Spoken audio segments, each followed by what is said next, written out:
Some old friends are back on Broadway, and we're not just talking about the performers. Some beloved Stephen Sondheim classics have been woven together in a new musical revue, a tribute to the master composer and lyricist.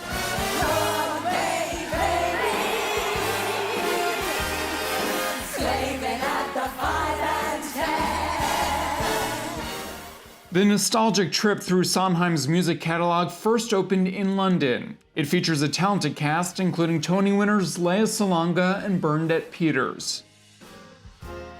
What's it been like revisiting this material, but now for a New York audience? Exciting.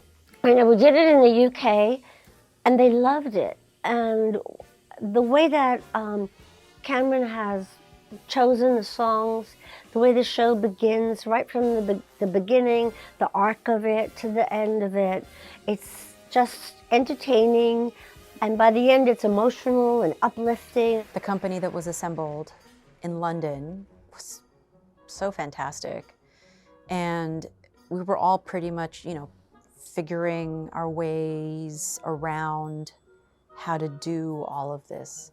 How to do the material and give justice to the material and celebrate the man who wrote it. I love seeing you do Mrs. Lovett and Sweeney Todd. I love doing it.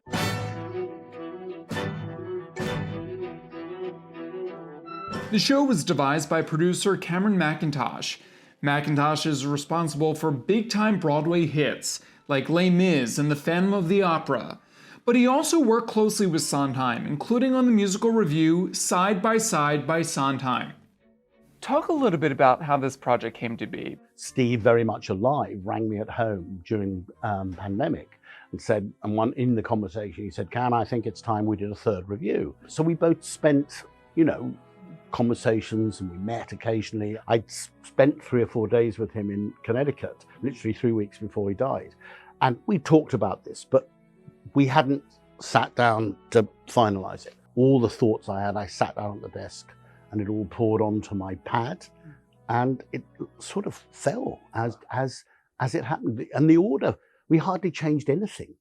And therefore, primarily, I thought, I'm going to do it, and I'm going to get all his friends in London. And this is a real trip down memory lane. I went, I teared up, I laughed, I had such a great time. What's miraculous about it is, in one way, it's presented as a review, but suddenly, out of nowhere, you're suddenly watching Sunday in the Park or Sweeney Todd or some of these others. We're not attempting to do excerpts of the show as it was, but we're being truthful to the essence of why it was written.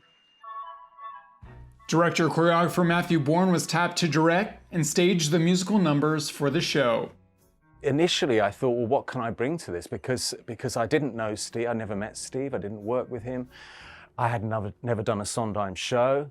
So I thought, why are you asking me to do this, with Cameron? And I quickly realized that the work has been there my whole life. I knew it very well. It's a review, and each piece should stand on its own right. And I tell the company, you assume nothing. You don't assume people know these characters or their backstory or what happens afterwards or before. This is the story we're telling of this song.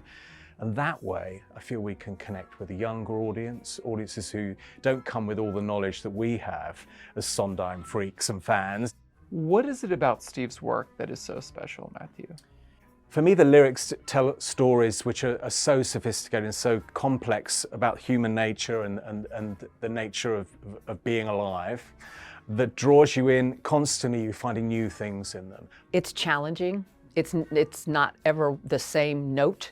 There's so many layers and complexities to his storytelling. You get to be a storyteller with some of the best music and lyrics ever written. And that's so freeing and so challenging and satisfying.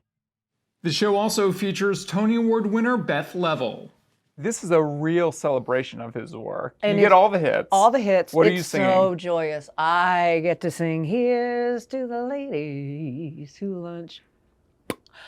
Come on. I love that. Come on. I get to sing that. I get to sing bits and pieces of songs that I have never sung before. I get to sing Is the Little Things You Do Together with Gavin. Never sung that. stuff from Funny Thing Happened on the Way to the Forum. Coming to work's like going to school and a playground at the same time. Well, there are worse things than staring at the water on a Sunday. There are worse things than staring at the water as you're posing for a picture being painted by your lover in the middle of the summer on an island in the river on a Sunday. You are such a Sondheim artist. He wrote with you in mind, your voice in mind. When he wrote Sunday in the Park, for example, when we did it in the workshop, we just had the first act, but even in the workshop, the first act, he was writing it as we were doing it. So every day he'd bring in a new song. We'd all sit in the house and listen to it and just be so thrilled. On a Sunday in the park with... Don't move the mouth! Incredible just to see the artist at work and to be a part of it. And then when he would, bring me a song that he would add, and it was remarkable. You could drive a person crazy.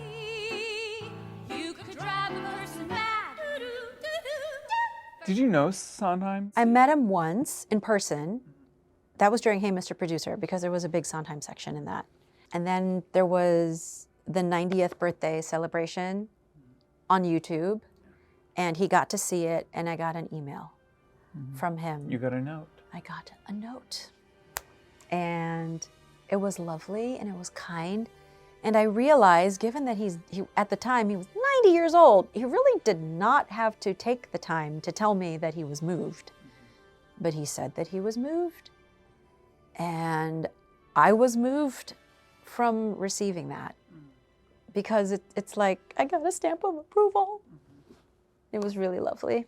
And so I'm glad to be doing this. Does no one know? It's like I'm losing my mind. How would you sum up your friend, Steve Sondheim? Oh, he was so funny. He was so funny. He used to make me laugh. And then when he realized he could make me laugh, he would be so witty and so funny. Truly funny. You have this beautiful moment in the show where you pay tribute to Steve Sondheim. And when I saw this show in London, I don't think there was a dry eye in the house. It was a very emotional moment. I love that part of the show because it's where we show his photographs from childhood up to his pinnacle, and we sing Not a Day Goes By. And basically it's to him. And I love watching the photographs and remembering and seeing and enjoying him.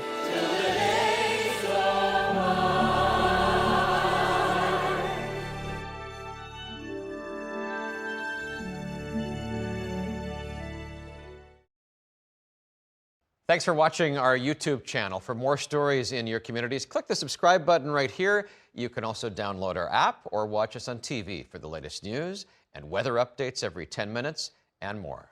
We'll see you then.